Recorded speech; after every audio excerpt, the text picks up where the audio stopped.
ஓம் முருகா போற்றி. ஓம் சரவண பவ. என் அன்பு குழந்தையே, நீ இதுவரை கண்ணீரை மட்டும்தான் உன்னுடைய வாழ்வில் பார்த்திருக்கிறாய்.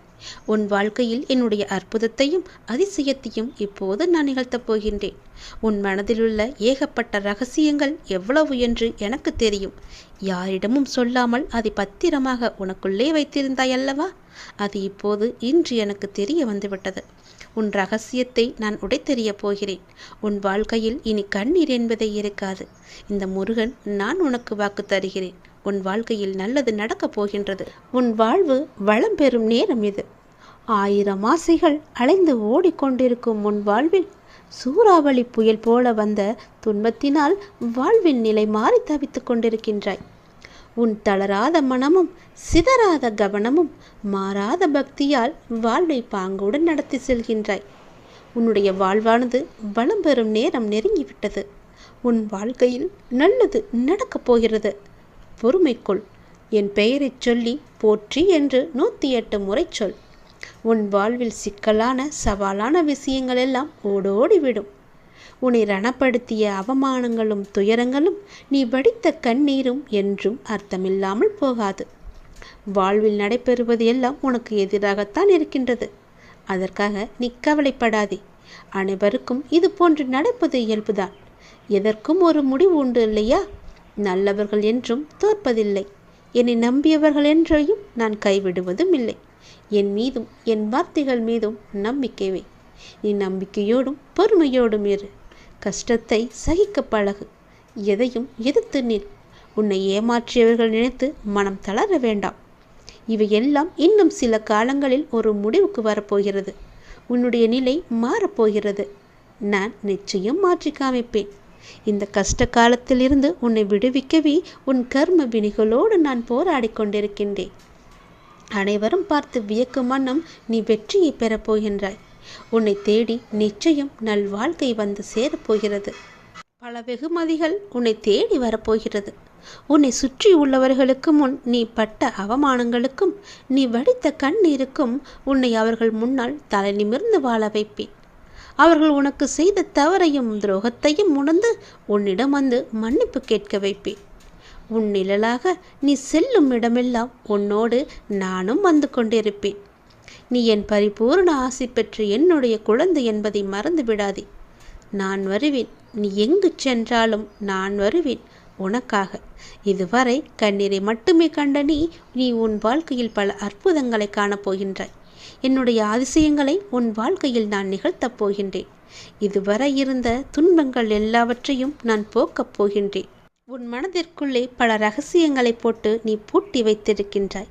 அது யாருக்கும் தெரியாது என்று நினைத்து கொண்டிருக்கின்றாய். அதே வேளையில் நீ உன் மனதிற்குள் நினைப்பது கூட எனக்கு தெரியும் என்பதை நீ மறந்தும் விட்டாய். அந்த ரகசியம் என்னவென்று நான் அறிவேன். அதற்கான தீர்வையும் நான் உனக்கு கொடுப்பேன். நீ எப்படி எனக்கு தெரியக்கூடாது என்று மறைமுகமாக உன் மனதிற்குள்ளே போட்டு மூடி வைத்திருக்கின்றாயோ, அதை போலவே நானும் அதற்கான தீர்வை மூடி மறைமுகமாக உனக்கு தருவேன். யாருக்கும் தெரியாமல் உனக்கான நல்ல தீர்வை நான் தருவேன். உன் வாழ்க்கையில் உள்ள தடங்கல்கள் எல்லாம், தடைப்பட்டு வந்த விஷயங்கள் எல்லாம் இனி நன்றாக நடக்கும்படி நான் மாற்றி காமிக்கின்றேன். தடைப்பட்ட விஷயங்கள் எல்லாம் இனி நன்றாகவே செல்லும். உன் வாழ்க்கையில் உள்ள பிரச்சனைகள் எல்லாம் தீர்ந்துவிடும். கவலைப்படாதே. உன் அப்பா நான் இருக்கிறேன். உன் வாழ்க்கையை நல்லபடியாக மாற்றி காமிக்கிறேன். உன்னுடைய வாழ்க்கை பாதி முடிந்து விட்டது. அதில் நீ இப்படியே துன்பமாக கழித்து கொண்டிருக்கின்ற எண்ணம் உனக்குள்ளே வந்துவிட்டது. அதுதான் கிடையாது. இனி அடுத்த கட்டம் மிக மகிழ்ச்சியாக இருக்கப் போகிறது. ஏனென்றால் உன் வாழ்வின் 2ஆம் கட்டத்தை நீ நெருங்கிவிட்டாய். அது சந்தோஷமாக நீ நினைத்தபடியே உன் ஆசைப்பட்ட மாதிரியே நீ இருக்கப் போகிறது. உன் வாழ்க்கையை நீ ஆசைப்பட்ட மாதிரி வாழப்போகின்றாய். நீ எதிர்பார்த்தது போலவே அந்த வாழ்க்கை உனக்கு அமையப் போகின்றது. உன் வாழ்வின் அடுத்த கட்டம் ஆரம்பித்து விட்டது. என்னால் உனக்கு எல்லாமே நல்லதாக அமைக்கும்படி நான் அதை உனக்கு மாற்றி அமைத்திருக்கின்றேன். இது உனக்கு பல நல்ல நல்ல அறிகுறிகளை எல்லாம் தந்து உன் வாழ்வை உனக்கு உச்சத்தை தொடும்படி அதை நான் அமைத்து வைத்திருக்கின்றேன். நிச்சயம் உன் வாழ்க்கை ஓஹோ என்று இருக்கும். உன்னுடைய கர்மக்களை எல்லாம் குறைத்து கொள்ள வேண்டும் என்று ஆசைப்பட்டால் அதற்கு ஒரே வழி, அதை நீ தைரியமாக அனுபவிப்பது மட்டுமே. நீங்கள் எப்போதும் என்னை நினைத்து கொண்டு என் மீது நம்பிக்கை கொண்டிருந்தால் அதை அனுபவிக்கும் சக்தியை நான் உனக்கு கொடுக்கின்றேன். அது துன்பம் என்ற எண்ணம் உன்னில் ஏற்படாதவாறு நான் செய்கின்றேன். உன் வாழ்வில் நல்லது நடக்க நான் அருள் புரிகின்றேன். பொறாமை என்கின்ற வேண்டாத குணத்தை பொறுத்தவரை நமக்கு எந்த ஒரு லாபமோ நஷ்டமோ கிடையாது. பொறாமை என்பது இன்னொருவருக்கு கிட்டியிருக்கும் லாபம். வளம் கண்டு தாளாமை. வேறு ஒருவருக்கு செல்வாக்கோ புகழோ கிட்டிவிட்டால் அது நம்மை எந்த வகையில் பாதிக்கப் போகின்றது? அது எதுக்கும் நமக்கு பாதிப்பு அடையாதல்லவா? நஷ்டமாக இருந்தாலும் அவரையே சேரும், செல்வமாக இருந்தாலும் அவரையே சேரும். வேறு ஒரு அதிர்ஷ்டம் கிடைத்துவிட்டால் அதனால் நமக்கு என்ன பயன் கிடைக்கப் போகுது என்று அதை அப்படியே விட்டுவிடு. அதை சகித்து கொள்ள முடியாமல் அவதூறாக பேசிக்கொண்டிருக்காதே. அவருக்கு நஷ்டம் ஏற்பட்டு விட்டால் நாம் தான் மகிழ்ச்சி அடைவோம். இது நல்லதா? அந்த மனிதன் பலம் பெற்றால் நமக்கு என்ன? நஷ்டம் ஏற்பட்டு விட்டது என்றால் அதனால் நமக்கு என்ன? ஆனால் ஜனங்கள் இப்படி சிந்திப்பதில்லை. அவனுக்கு நலம் கிட்டினால் நாமும் மகிழ்வோமே என்று எண்ண வேண்டும். நமக்கும் நலம் கிட்டியது என்று நாமும் பெறுவோம் என்றும் முயற்சி செய்து கொண்டிருப்போம் என்றும் நேர்மறையாக சிந்திக்க வேண்டும். நாமும் பாக்கியசாலிகள் எண்ண வேண்டும். அதே நலமும் நாமும் பெறுவோம் என்று முயற்சி செய்து பார். அதுவே உன்னுடைய விருப்பமாக மாறி நிச்சயம் நீயும் வெற்றி பெறுவாய். நம்மிடமிருந்து அவன் எதையுமே நம்மிடமிருந்து எடுத்துச் செல்லவில்லையே. அப்படி இருக்கும்போது அவனுக்கு கொடுப்பதை வைத்து நாம் ஏன் பொறாமைப்பட வேண்டும்? பொறாமை எண்ணத்தை விட்டுவிடு. கர்மாவின் பலனாக அவன் வளம் பெற்றான். அப்படி இருக்க அதை கண்டு நாம் ஏன் பொறாமைப்பட வேண்டும்? அந்த பொறாமை என்கிற குணத்தை விட்டால் மட்டுமே உன்னுடைய கர்மாக்கள் குறைத்து கொள்ள அதுவே சிறந்த வழியாக இருக்கும். பொறாமை என்பது நீ தெரிந்து செய்வதில்லை, உன்னை அறியாமலேயே அது வந்து விடுகிறது. அவன் ஏதோ ஒரு நல்ல விதத்தில் வாழ்ந்துவிட்டால் போதும். ஒரு சிரிப்பு சிரித்தால் கூட அது உன் மனதிற்கு ஏதோ ஒரு நெடுலாக தோன்றிக்கொண்டிருக்கும். அது நீ அறிந்து செய்யவில்லை, அறியாமல் செய்ததுதான் என்று சொல்கிறேன். நிச்சயம் உன் வாழ்க்கை மாறுவதற்கு நான் துணை இருக்கிறேன். என்னுடைய நாமத்தை சொல்லி அந்த பொறாமை என்கிற வேண்டாத குணத்தை எல்லாம் வெட்டி தூக்கி எறிந்துவிடு. நீ எதை வேண்டி என்னிடம் வந்தாயோ அது வரும். அதுவும் சித்திரை மாதம் முடிவதற்குள் அது உன்னை வந்து சேரும். மகிழ்ச்சியாகவே இருப்பாய். ஏனென்றால் உன் வாழ்வில் அடுத்த கட்டம் ஆரம்பமாகிவிட்டது. உனக்கு இப்போது நன்றாக புரிந்திருக்கும். இதுவரை கடினமாக இருந்த உன்னுடைய முதல் பாகம் இப்போது மகிழ்ச்சியான இரண்டாம் பாகமாக மாறுவதற்கான அறிகுறிகள் எல்லாம் உன் கண்ணில் தென்பட்டிருக்கும். அதை நீயும் உணர்ந்திருப்பாய். அப்படி நீ உணரவில்லை என்றால் நீ வரும் நாட்களில் நிச்சயம் உணர்வாய். உன் வாழ்வின் அடுத்த கட்டம் மிக மகிழ்ச்சியாகவே உனக்கு பிடித்த மாதிரியே செல்லும். எப்படி இருக்குமோ என்ற பயமெல்லாம் வேண்டாம். நீ நினைத்த மாதிரியே உன் வாழ்க்கையின் அடுத்த கட்டம் ஆரம்பித்து விட்டது. சந்தோஷமாகவே அதை பெற்றுக்கொள். நல்லது உன் வாழ்வில் நடக்கும். உன்னுடைய துயரத்திற்கெல்லாம் முடிவு கட்ட வேண்டும் என்று நான் நினைத்து விட்டதால் உன் துயரத்திற்கான கடைசி நாளையும் நான் குறித்து விட்டேன். அது இன்றே நடக்கப் போகிறது. உன் துயரத்திற்கு இன்றே கடைசி நாள். அந்த பிரம்மன் எழுதிய தலையெழுத்தை நான் மாற்றப் போகிறேன். ஓம் சரவண பவ என்று என்னை நீ தொட வேண்டும். அந்த பிரம்மன் எழுதிய தலையெழுத்தை மாற்றி அமைக்கும் வல்லமை எனக்கே உண்டு. கிரகங்களினால் தோன்றும் தீமைகளை எல்லாம் விலக்கி நன்மைகளை செய்யும் கிரக ஞானம் எனக்கே உண்டு. உன் அப்பா மீது உனக்கு நம்பிக்கை இருந்தால் நிச்சயம் நான் உன்னை கைவிட மாட்டேன்.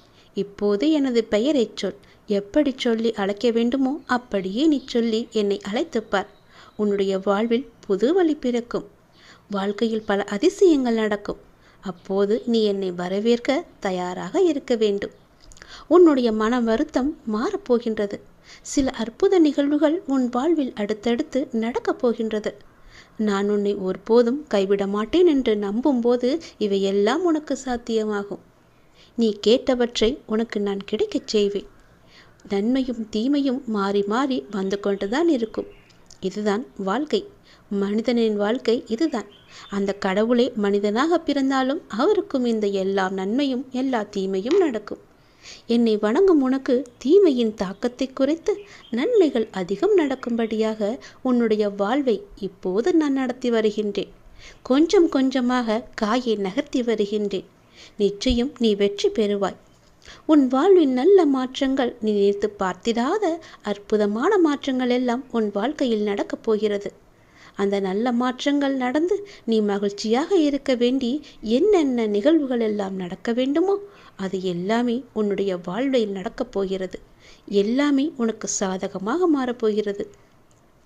இதுவரை உன்னுடைய வாழ்வில் உனக்கு இருந்த சில சிக்கல்கள் எல்லாம் எப்படி தீர்க்க வேண்டும் என்று அதற்கு விடை காண தெரியாமல் நீ தவித்து போய் நின்றிருந்தாய் அல்லவா? அதற்கு என்னென்னெல்லாம் முயற்சி செய்தாய் அல்லவா? உன்னுடைய மனம் வாடி போயிருந்தது அல்லவா? அதற்கெல்லாம் ஒரே தீர்வு தரப்போகிறேன். நீ நம்பும் என்னை நான் உன்னை கைவிட மாட்டேன் என்று நம்பும் உன்னை நான் உன்னை கைவிட்டு விட மாட்டேன். அந்த சிக்கல்கள் எல்லாம் தீரப்போகிறது. நீ என்னை நம்பு. அந்த நம்பிக்கை தான் அது தீர நீ போடும் முதல் விதை. அதை நான் நடத்தி தருவேன். தீராத வினையும் உன் தீர்க்கமான பக்தியால் தீரப்போகின்றது. நீ என்னுடைய செல்ல பிள்ளை அல்லவா? உன் வாழ்க்கையில் வரும் துயரத்திற்கு இன்றோடு கடைசி நாள். புரியவில்லையா? உன் வாழ்க்கையில் இருந்த அத்தனை துயரங்களும் விலக்கிவிட்டேன். இனி உன் வாழ்க்கையில் நல்லதுதான் நடக்கப் போகின்றது. கவலைப்படாமல் நிம்மதியாக இரு. என்னுடைய நாமத்தை நீ சொல்லிக் கொண்டே இரு. தெளிவான மனம் எல்லோருக்கும் இருப்பதில்லை. இந்த உலகியலில் உன்னை சுற்றி நடக்கும் சம்பவங்கள் உன்னை அதற்கேற்ப செயல்பட வைக்கும். ஞானத்தால் அதை உணர்ந்து அதிலிருந்து உன்னை விலக்கிக் கொள்ள வேண்டும். அது கொஞ்சம் கடினம்தான், ஆனால் உன்னால் முடியும். சில நேரங்களில் உன் கர்ம வினையால் நீ மாட்டிக்கொள்கின்றாய். ஆனாலும் என் மீது உனக்கு உள்ள நம்பிக்கையால் நீ மீண்டு வர செய்யும் முயற்சிகளுக்கு நான் துணையாக இருந்து உன்னை அதிலிருந்து மீண்டு வரச் செய்வேன். இந்த வாழ்வை வாழ்ந்துதான் ஆக வேண்டும் அல்லவா? இன்பம் துன்பத்தை சந்தித்தாலும் உன்னுடைய மனமானது சமநிலையில் இருக்க கற்றுக்கொள். எல்லாம் உன்னால் முடியும். உண்மையான மகிழ்ச்சியை நீ சந்தோஷமாக அனுபவிக்கத்தான் போகிறாய். நான் இருக்கிறேன். யாராவது எனக்கு உதவ மாட்டார்களா என்று ஏங்கி தவித்து இருந்தாய் அல்லவா? நான் ஒருவரை அனுப்பி வைத்திருக்கிறேன். அவர் உனக்கு அழைப்பு விடுப்பார். அந்த உதவியை நீ ஏற்றுக்கொண்டே ஆக வேண்டும். நீ யாருடைய உதவி உனக்கு கிடைத்தால் நன்றாக இருக்கும் என்று நீ மனதில் நினைத்து கொண்டிருந்தாயோ அவரிடமிருந்து உனக்கு அழைப்பு வரப்போகிறது. அவர் உனக்கு உதவி செய்ய முன் வந்து கொண்டிருக்கின்றார். அதற்கு தடையாக இருந்தவைகளெல்லாம் இப்போது நீங்க நேரம் வந்துவிட்டது. அதனால் தீரும் உன் மனபாரம். நீ என்னுடைய பிள்ளை. உன்னை ஒருபோதும் நான் கைவிட மாட்டேன் என்று நீ நம்பிக்கொண்டிருக்கின்றாய் அல்லவா? அந்த நம்பிக்கையை நான் வீணடிக்க மாட்டேன். சிறு தடை வந்தாலும் அதை உடைத்து மேலே செல்லப் போகின்றாய். உனக்கான பொற்காலம் தொடரப்போகிறது. உன் வாழ்வில் சில விஷயங்கள் தாமதமாக நடப்பதாக நீ கவலைப்பட்டு கொண்டிருந்தாய் அல்லவா? அந்த கவலைகளுக்கெல்லாம் ஒரு முற்றுப்புள்ளியை நான் வைக்கப் போகின்றேன். இனி நீ செய்யும் காரியங்கள் எந்த தாமதமும் இன்றி உடனடியாக நடப்பதற்கான சூழ்நிலைகள் எல்லாம் வரப்போகின்றன. உனக்கு என்மேல் வருத்தம் இருக்கலாம். ஏன் இத்தனை தடைகள், இத்தனை தாமதங்கள் என்று. எல்லாவற்றிற்கும் ஒரு காரணம் உண்டு. அதனால்தான் இவ்வளவு நாட்கள் உனக்கு எல்லாம் தாமதமாகி கொண்டு வந்தன. இனி உன் வாழ்க்கை வேகம் எடுக்கப் போகிறது. நீ சுறுசுறுப்பாக செயல்பட தொடங்கப் போகிறாய். உனக்கு எல்லாவற்றிலுமே வெற்றி கிடைக்கப் போகின்றது. நீ எதிர்பார்த்தது போலவே அது அமையப் போகின்றது. ஏனென்றால் நான் தேர்வு செய்த 1000 நபர்களில் நீயும் ஒரு நபர். நீயும் ஒருவராக என்னால் தேர்வு செய்யப்பட்டு விட்டாய். உன் திறமைக்கு நீ ஜெயித்து விட்டாய். நீ கவலையிலிருந்து விடுபட வேண்டிய நேரம் இது. கவலைப்படாதே. நீ கலங்க நான் பார்த்து கொண்டு இருப்பேனா என்ன? உன் மனம் கலக்கம் தெரிந்தால் உடனே உன் முன்னே வந்து நிற்பது நான் அல்லவா? மாயைகள் உன் கண்ணை மறைத்தாலும் நான் உன் முன்னே நிற்பது நிச்சயம் உண்மை. என் பெயரை தினமும் கூப்பிட்டு நாள்தோறும் முருகி கொண்டிருக்கின்றாய். அவ்வளவு எளிதில் நான் உன்னை விட்டு விட மாட்டேன். நான் வருகின்றேன் உனக்காக. நீ கேட்டதை செய்து தருகின்றேன். உன் பிரார்த்தனையை நான் ஏற்றுக்கொண்டு விட்டேன். நீ கலக்கமடைய வேண்டாம். உன் பிரார்த்தனையை நிறைவேற்றி நிச்சயம் எல்லா நன்மையும் அடையும்படி நான் செய்கின்றேன். உன் வாழ்வில் பல நல்லதுகள் நடக்க நான் உனக்கு துணை இருக்கின்றேன். தெளிவான மனதோடு எப்போதுமே இரு. எல்லோருக்கும் அந்த தெளிவான மனம் கிடைப்பதில்லை. நீ என்னுடைய பக்தன் என்பதால் அதை நான் உனக்கு தந்திருக்கிறேன். நான் தேர்வு செய்தேன் பல நபர்களை. அதில் உனக்கே அந்த பெயர் கிடைத்தது என்றால் நீ எவ்வளவு பெரிய பாக்கியசாலி. நீ என் முன்னால் வந்து நிற்கப் போகின்றாய். 1000 நபர்களில் நீ ஒருவராக தேர்வு செய்யப்பட்டு விட்டாய் அல்லவா? அதனால் உன் வாழ்க்கை இனி வேகம் எடுக்கப் போகின்றது என்பதை நீ உணர்ந்து கொள்ள வேண்டும். உன்னுடைய திறமை இத்தனை நாட்களாக ஒளித்து வைத்திருந்தாய். பல முறை முயற்சி செய்தும் தோல்வி அடைந்திருந்தாய். அந்த தோல்வியை கண்டு பயப்படாமல் துவளாமல் மீண்டும் மீண்டும் நீ எழுந்து வந்ததால் இந்த திறமைக்கான நல்ல பலன் உன்னை வந்து சேர்ந்திருக்கின்றது. அந்த 1000 நபர்களில் நீ ஒருவராக இருப்பதால் வெற்றி மேல் வெற்றி உனக்கு கிடைக்கப் போகிறது. இனி உன் கவலையெல்லாம் தூர ஓடப் போகிறது. கவலையிலிருந்து நீ விடுபட போகின்றாய். உன் திறமைக்கான பலன் நிச்சயம் உன்னை வந்து சேர்ந்து நல்வழியில் உன்னை அழைத்துச் செல்லப் போகின்றது. தினமும் வருமானத்திற்கு என்ன செய்வது என்று யோசித்து கொண்டிருந்தாய் அல்லவா? ஒரு அதிர்ஷ்ட காற்று, அதிர்ஷ்ட வாய்ப்பு உன் வீட்டு கதவை தட்டப் போகின்றது. அதை பயன்படுத்தி கொண்டு நீ வாழ்க்கையில் முன்னேற வேண்டும். அதுவே உன் வாழ்க்கையின் நிலையான வருமானத்திற்கு வழிகாட்டும். இது என் மீது சத்தியம். உன்னுடைய வாழ்க்கை மிகவும் இருட்டாக இருக்கிறது என்று நீ பயந்து கொண்டிருக்கின்றாய் அல்லவா? உன் வாழ்க்கையில் நான் ஒரு தீபத்தை ஏற்றப் போகின்றேன். வெளிச்சத்தை கொண்டு வரப்போகின்றேன். உன்னுடைய இருளான வாழ்க்கை விடியலை நோக்கி சென்று கொண்டிருக்கின்றது. நாளைய விடியல் உனக்கானது. நீ கவலையப்படாதே. உனக்கு கூடிய சீக்கிரமே நிலையான வருமானம் வரும்படி ஒரு அதிர்ஷ்ட வாய்ப்பு உன் வீட்டின் கதவை தட்டப் போகிறது. அதை நீ பயன்படுத்தி அந்த வாழ்க்கையிலிருந்து முன்னேற என்னவெல்லாம் செய்ய வேண்டுமோ செய்துவிடு. தயங்காதே. என் ஆசீர்வாதம் உனக்கு என்றுமே உண்டு. கடவுள் எப்பொழுதுமே உடைந்த பொருட்களை ரொம்ப அழகாக பயன்படுத்துவார். உடைந்த மேகங்கள் தான் மழை பொழியும். உடைந்த நிலம்தான் உழும் வயலாகும். உடைந்த நெல்தான் விதையாகும். உடைந்த விதைகள்தான் புதிய செடிகளுக்கு வாழ்க்கையை கொடுக்கும். அதனால் எப்போதாவது நீங்கள் உடைந்து நொறுங்கினால் நாங்கள் இருக்கின்றோம் என்று நம்ப வேண்டும். கடவுள் உங்களை பெரிய விஷயத்திற்காக தயார்படுத்துகிறார் என்று நீ நம்ப வேண்டும். எப்போதாவது அப்படி ஒரு நிலைமை வந்தால் என் பெயரை சொல்லி ஒரு நிமிடம் கண்மூடி என் உருவத்தை உன் மனதில் கொண்டு வா. உனக்குள் இருக்கும் மனக்குழப்பம் எல்லாம் தீரும். நீ தீர்வை தேடிக்கொண்டிருந்தால் அதற்கான நல்ல தீர்வும் உனக்கு கிடைக்கும். தொடர் தோல்விகள், இழப்புகள், நிம்மதியில்லை, தூக்கமில்லை, எதையும் என்னால் சாதிக்க முடியவில்லை, ஏன் எதற்காக இந்த நரக வாழ்க்கை என்று உன் மனதில் தோன்றும் எண்ணங்களிலிருந்து நீ முதலில் வெளியே வா. நான் சொல்ல வருவதை கொஞ்சம் காது கொடுத்து கேள். வாழ்க்கை என்றாலே ஏற்றம் இறக்கம் கலந்த ஒன்றுதானே. அதை லாபகமாக நகர்த்தி செல்வதில்தான் நீ உன்னுடைய சிறப்பு இருக்கிறது. தனித்தன்மை இருக்கிறது. உலகில் வாழும் எல்லோர் வாழ்க்கையிலும் எல்லா சூழலும் ஒன்று போல அமையாது. அது அன்பு, காதல், தேடல், வளர்ச்சி, ஆசை என எதுவாக வேண்டுமானாலும் இருக்கலாம். எதுவுமே அளவுக்கு மீறி போகும்போது அது சிக்கலில் போய் கொண்டுவிடும். அடுத்தவர்களின் துயரங்களை கேட்கும்போது அதை ஆள் மனதிற்கு கொண்டு சென்று நம் வாழ்விலும் இப்படி நடக்குமோ என்று நீயே கற்பனையாக யோசிக்காதே. அந்த சந்தேகமே உண்மையாக உன்னை சுற்றியுள்ளவரிடமிருந்து உன்னை எப்பொழுதும் பிரித்துவிடும். இதை எப்படி சொல்வது என்ற எண்ணம் எல்லாம் உனக்கு வேண்டாம். மனதில் உள்ள குப்பைகளை உனக்கு நம்பிக்கை உரியவர்களிடம் கொட்டிவிடு. ஒரு காகிதத்தில் எழுதி பிறகு அதை அக்னிக்கு இரையாக்கிவிடு. உன் மனதை ஒருநிலைப்படுத்தி தியானம் செய். தியானத்தின் போது எல்லா எதிர்மறை சக்தியும் என்னை விட்டு விலகிவிடும் என்ற எண்ணத்தோடு நீ தியானம் செய். தோல்விகள் என்பது நிரந்தரமல்லாத ஒன்று. எதையும் எப்போதும் புரிந்து கொண்டு செயல்படு. அழுத்தம் வராது. மாறாக நேர்மறை எண்ணங்கள் உன்னை சூழ்ந்து பாதுகாத்து கொண்டிருக்கும். உன் மனக்குறைகள் எல்லாவற்றையுமே நீங்கிவிடும். அதை உணர்ந்து அதற்கேற்ப விழிப்புணர்வுடன் திறம்பட செயல்பட நீ கற்றுக்கொள். உன் வாழ்க்கையில் நான் இருக்கின்றேன் நிழலாக. எப்போதுமே நான் இருக்கின்ற நம்பிக்கையோடு நீ செயல்படு.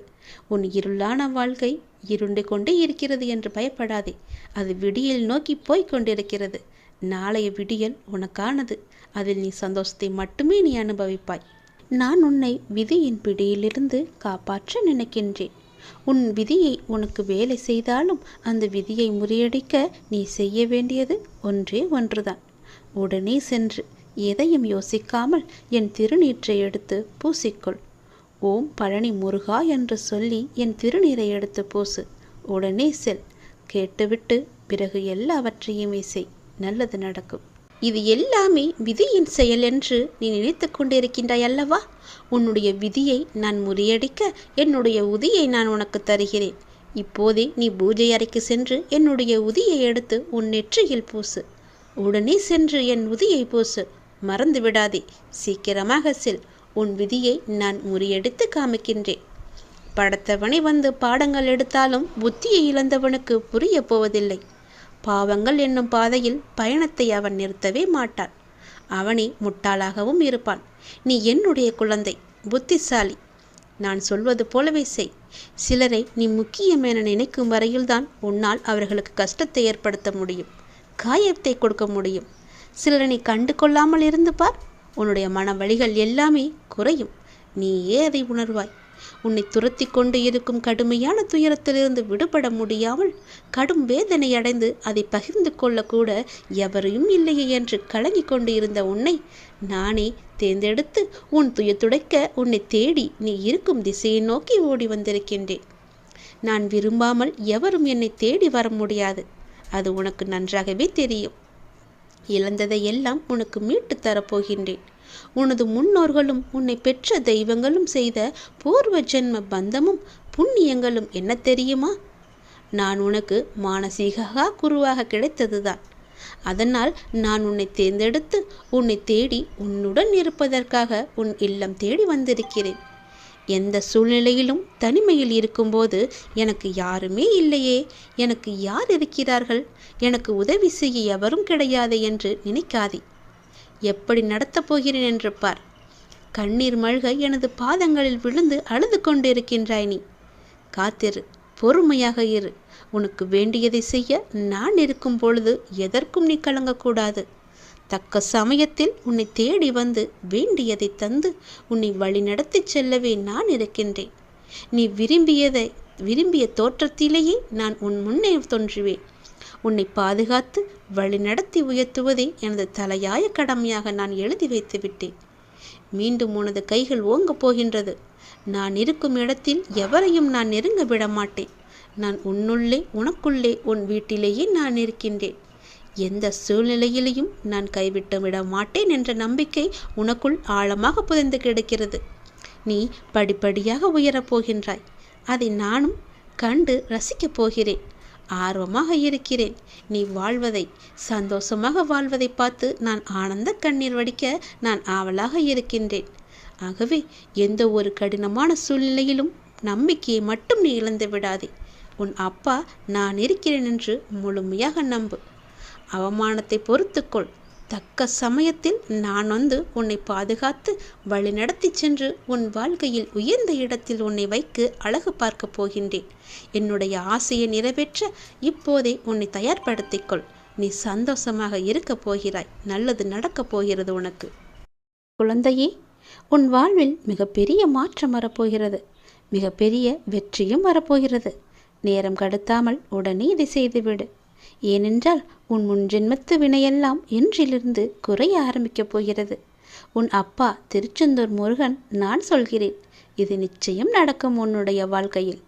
உன்னுடைய முன்ஜென்மத்து வினையெல்லாம் இன்றிலிருந்து குறைய ஆரம்பிக்கப் போகிறது. நீ செய்ய வேண்டியது எல்லாம் இந்த ஜென்மத்தில் இனி எந்த தவறும் செய்யாது நேர்மறை எண்ணங்களோடு இருக்க வேண்டும். உன் வாழ்வில் உன்னை சுற்றி மாற்றம் வரப்போகிறது. அந்த மாற்றம் படிப்படியாக மாறுவதை நீயே காணப்போகின்றாய். உன்னுடைய இன்றைய சூழல் எனக்கு நன்றாக புரிகிறது. நீ நினைத்த மாதிரி சில நிகழ்வுகள் நடக்காத போது உனக்கு அது ஏமாற்றத்தை தந்தது. ஆனால் அதற்கு எல்லாம் ஒரு காரணம் நிச்சயம் உண்டு என்பதையும் நீ மறந்து விடாதே. தாமதமானாலும் சரியான நிகழ்வுகள் உன்னுடைய வாழ்வில் நிகழப்போகின்றது. நிச்சயம் நடக்கும். உன் வாழ்வில் நல்லது நடக்கும். நமக்கு இன்றுள்ள பிரச்சனைகளை விட நமக்கு ஏற்படுகின்ற குழப்பங்கள் தான் அதிகம்.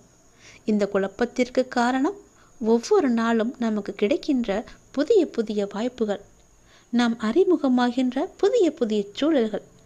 இதனால் இது நல்லதா அல்லது அது நல்லதா என யோசித்து குழம்புகிறோமே தவிர சரியான முடிவு எடுக்க முடியாமல் திணறிக் கொண்டிருக்கின்றோம். இந்த நிலையில் இருக்கிற உன்னை சரியான இடத்திற்கு நான் அழைத்துச் செல்லப் போகின்றேன். பிறந்த குழந்தையானது வெளிச்சத்தை பார்த்து கண் கூசுகிறது என்பதற்காக கண்களை மூடிக்கொண்டே இருந்தால் அதனால் கடைசி வரை இந்த உலகத்தை பார்க்க முடியாமலே போய்விடும். அதுபோலத்தான் நடக்கும் போதும் விழுந்து விடுவோம் என்று பயந்து கிடந்தால் அது எழுந்து நடக்கவே முடியாது. குழந்தையாய் இருக்கும் போதே பலவற்றை நாம் சாதிக்கிறோம். இப்போது வளர்ந்த பிறகு நாம் ஏன் பயப்பட வேண்டும்? நீ இந்த உலகத்தை உற்றுப்பார். நன்றாக அது உனக்கு விளங்கும். இந்த உலகில் எது நடந்தாலும் எல்லாவற்றிற்குமே ஒரு காரணம் இருக்கிறது. உங்களுக்கு நல்லது நடந்தாலும் அதற்கு ஒரு காரணம் இருக்கிறது. தீயது நடந்தாலும் அதற்கும் ஒரு காரணம் இருக்கிறது. எதுவுமே இந்த உலகில் காரண காரியம் இல்லாமல் நடப்பதில்லை. எல்லாமே இறைவனுடைய லீலை. அவன் அருளாலே எல்லாமே இங்கு நடந்து கொண்டிருக்கிறது. அதனால் எதை பற்றியும் சிந்திக்காதே. உனக்கு கிடைத்தால் மகிழ்ச்சிக்கொள். கிடைக்கவில்லை என்றால் நாளை கிடைக்கும் என்று நம்பி அதையும் மகிழ்ச்சியாக தள்ளிவிட்டு போ. மன அழுத்தத்தோடு இருக்காதே. சிந்தித்துப்பார். அது ஒருபோதும் வெற்றியை தராது. மன அழுத்தம் என்பது ஒரு நாளுமே வெற்றியை தராது. புன்னகையோடு சிந்தித்து பாருங்கள். புது அறிவு பிறக்கும். வெற்றி பெறுவீர்கள். வெற்றி மகிழ்ச்சிக்கு முக்கியமல்ல, மகிழ்ச்சியே வெற்றிக்கு முக்கியம். நீங்கள் செய்வதை நீங்களே விரும்பினால் வெற்றி உங்களுக்கு தானாக கிடைக்கும். வெற்றி என்பது வளர்ந்த மரம் போல. விதையை தூவிய மறுகணமே மரத்தை எதிர்பார்க்க கூடாதல்லவா? அது போலத்தான் முயற்சி செய்து அதற்கான பலன் நமக்கு கிடைக்கவில்லையே என்று உடனே எதிர்பார்க்காதே. விதையை நீ தூவிவிட்டாய். அதை வளர்வதற்கும் கொஞ்சம் கால நேரம் தேவையல்லவா? அதற்காக நீ கொஞ்சம் பொறுமையாக இரு. வெற்றியை தேடி பயணிப்பவன் தேய்ந்து போகலாம். பொறுப்பை சுமந்து பயணிப்பவன் தோற்பதில்லை. அதை நீ மறக்காதே. ஒவ்வொரு நாளையும் தொடங்கும் பொழுது நீங்கள் எதை பற்றிய எண்ணங்களால் தொடங்குகிறீர்களோ அதில் மிகவுமே கவனமாக இருங்கள். உங்களது இன்றைய எண்ணங்கள் நாளை உங்கள் வாழ்வாக மாறும். அறியாததை செய்வதை விட அறிந்ததை சிறப்பாக செய்யுங்கள். செயலை செய்வதென்றால் உலகில் உங்களை விட சிறப்பாக செய்ய முடியாத அளவுக்கு சிறப்பாக செய்ய முயற்சி செய்யுங்கள். இன்று நினைத்ததை இன்றே செய்து விடுங்கள். நாளை என்று நாட்களை கடத்தி விடாதே. நாளை வேறொருவன் சிறப்பாக செய்து நல்ல பெயரை சம்பாதித்து விடுவான். முடிந்தால் நாளை செய்ய வேண்டியதை இன்றே செய்து முடித்துவிட்டால் வெற்றி உன் அருகில் வந்துவிடும். உனக்கு துணையாக நான் இருப்பேன். நீ எது செய்தாலும் பக்க பலமாக இருப்பேன். நீ செய்வதை நல்லதாக மாற்றி உன்னிடம் திருப்பி கொடுப்பேன். நல்லது நடக்கும். சந்தோஷமாக இரு.